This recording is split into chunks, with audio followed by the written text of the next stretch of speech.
Alors, justement, à la page 20 de votre ouvrage, enfin, c'est vous-même qui l'avez écrit, vous dites « À une lecture succède une longue inspiration pour l'excellence 360 degrés. Le jeudi 5 décembre 2013 est un jour particulier et singulier. Un jeudi non pas noir, mais un jeudi arc-en-ciel qui m'a en quelque sorte rattrapé au cours d'un voyage, un long chemin qui a commencé un peu avant.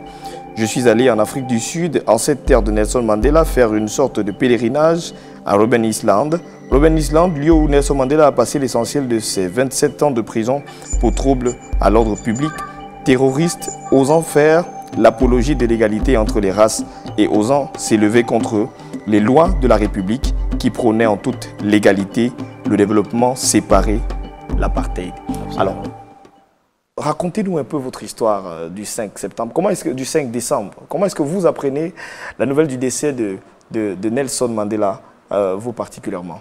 Alors, c'est une des questions d'ailleurs que nous posons aux différentes personnes qui ont écrit dans ce livre, jeunes filles, jeunes garçons, des entrepreneurs, des gens de la société civile, des économistes comme moi. Qui au moment du décès avait oui, une moyenne d'âge de 27 ans. Voilà, absolument, avait une moyenne d'âge de 27 ans, c'est-à-dire exactement les années passées par Nelson Mandela en prison. Ça vous donne un peu une idée. Et nous leur avons demandé comment ils ont appris. Certains ont appris dans les réseaux sociaux, d'autres ont à travers des télévisions classiques, d'autres appellent les journaux. Certains, c'est leurs parents qui les ont appelés pour dire, mais est-ce que tu te rends compte, tu as vu l'information, hein?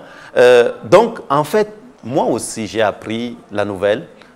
J'étais à l'époque à Tunis, où je travaillais comme fonctionnaire international.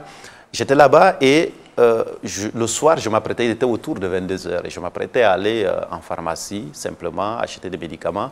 Et un de mes cousins qui était là, qui étudiait, qui était là avec moi, me tend seulement son smartphone. Et je vois le titre d'un journal qui dit « Nelson Mandela est parti ».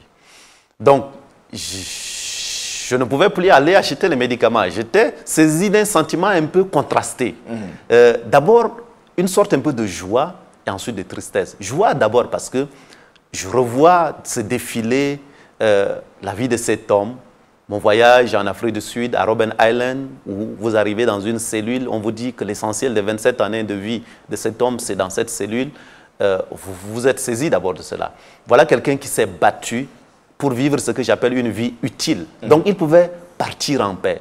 Donc, j'avais ce sentiment d'admiration pour un homme qui a vécu une vie utile. Dans un monde où, comme le dirait un des fondateurs de Génération ABCD, on nous apprend à être important plutôt que d'être utile. Donc, il y avait ce premier sentiment. Le deuxième sentiment que j'avais, c'était le sentiment de tristesse. Un peu comme ce que vous ressentez quand vous perdez quelqu'un de proche, un ami, quelqu'un de la famille, quelqu'un qui vous a inspiré. Et c'est ce deuxième sentiment que j'avais. Et j'avais comme envie d'échanger avec les uns les autres pour refaire un peu le monde. D'où d'ailleurs les coups de fil avec quelques amis et nous décidons ce même jour de créer Génération ABCD pour perpétuer l'héritage de Nelson Mandela en Afrique, mais aussi au-delà.